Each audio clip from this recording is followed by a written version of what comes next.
Hello YouTube and people of the interwebs. Welcome back to today's second video, or kind of third video in a way, because I have just finished reviewing the episode of tonight, Praxeus, episode 6, on the Time of the Whovians United channel. Link to their video will be at the end of this video and in the description. Go and subscribe to their channel. They're severely underrated. They're absolutely brilliant. Great, funny environment to be in. Great podcast. Well, it's not exactly a podcast. Great videos and reviews. So anyway, yeah, I'm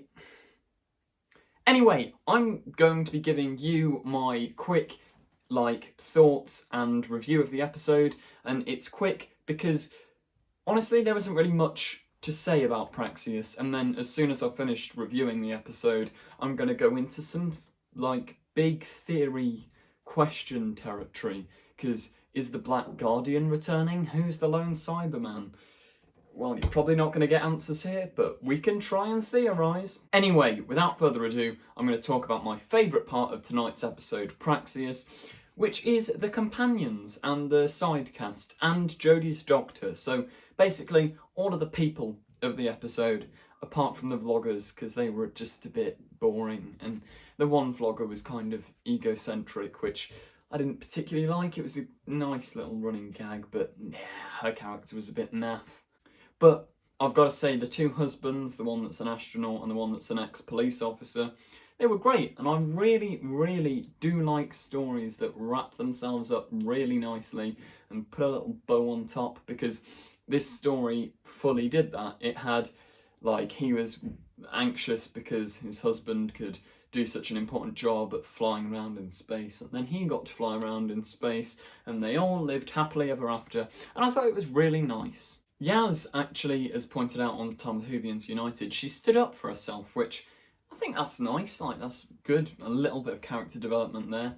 She didn't mention she was a police officer properly, I don't think, which she should have done, because I mean, she's a police officer, the Doctor has a companion that's a police officer. Please just utilise that, Chibnall. Another good thing is the visuals. Apart from one shot, there's one really dodgy shot. Just go back and watch the episode after Yaz has stood up for herself and walked off. The Doctor's standing in the TARDIS. It looked really off.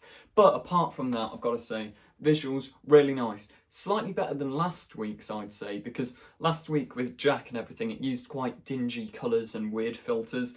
This week, it just felt really nice and was really nice to watch. The birds were really nice, and there were a definite improvement on Alfred Hitchcock's The Birds from 1960s.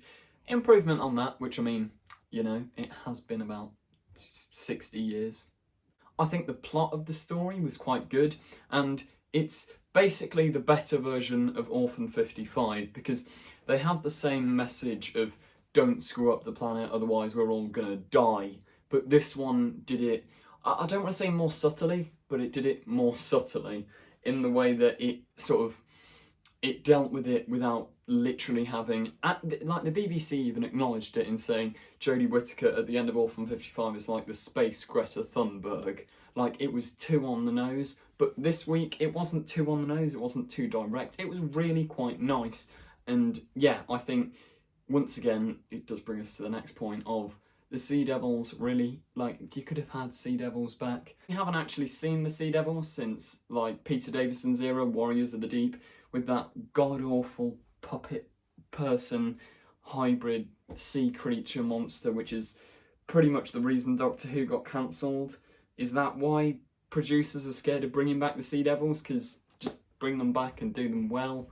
This episode, they would have fit perfectly. But we'll move on from that.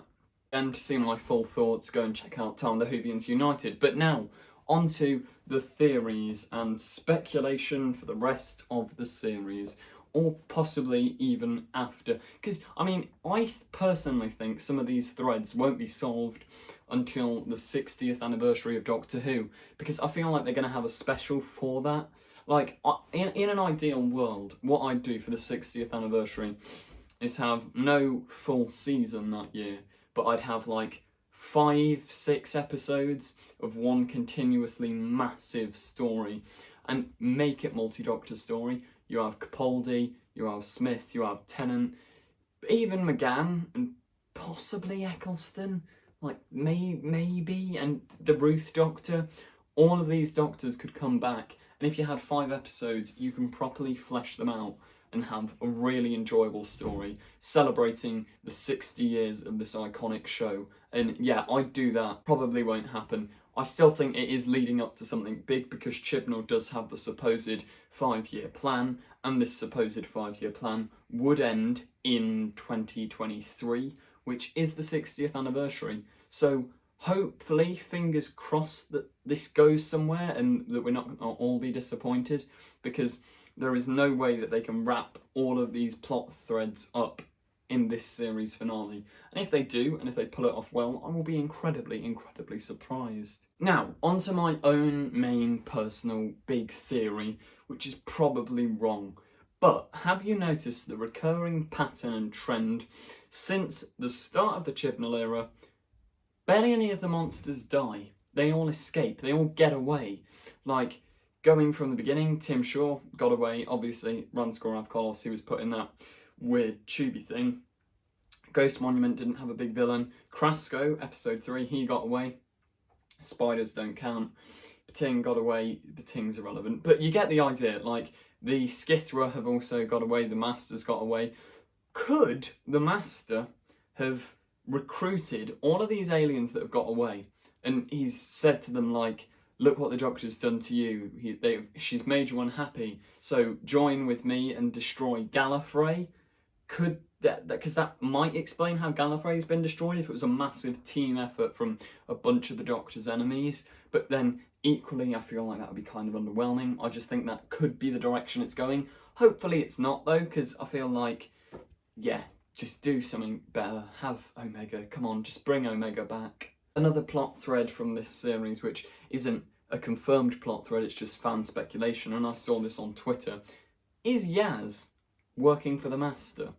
Because ever since that moment she was, like, yeeted into the weird Kasavan world and all the light and electricity went through her, and she seemed really emotionally scarred afterwards, and she did get really close to the Master. Like, he said, unlucky in cards, lucky in love and all that, and he was sort of flirting with her, and then he did the whole stick with me, Yaz, because I control everything.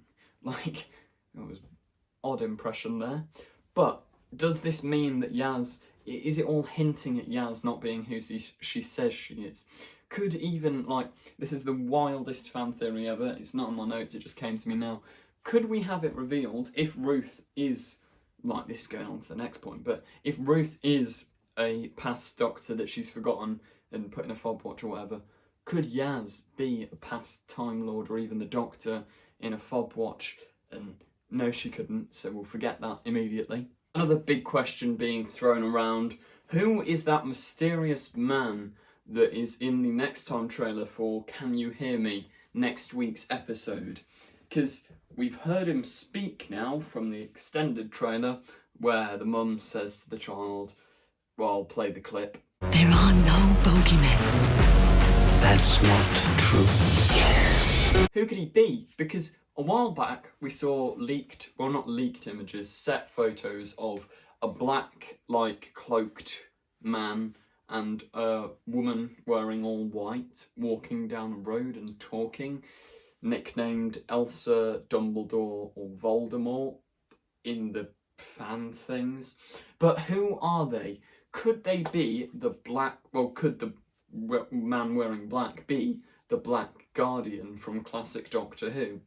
Could it be a black and white Guardian and they're, like, yeah, they're the antagonist and protagonist of next week's episode?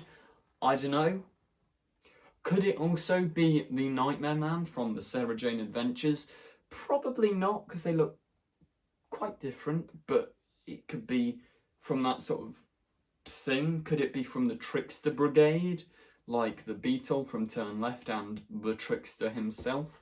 Speaking of the Trickster, he should be a villain in the new series. That would be great. Like, you could have had, sorry, tangent again, but you could have had Graham last series. The Trickster offers him, like, I can save Grace's life if you do da-da-da, and Graham does da-da-da, and it leads to disastrous consequences, and then Graham has to get over Grace's death and Grace sacrifices herself. It's basically, it would have been a better version of It Takes You Away.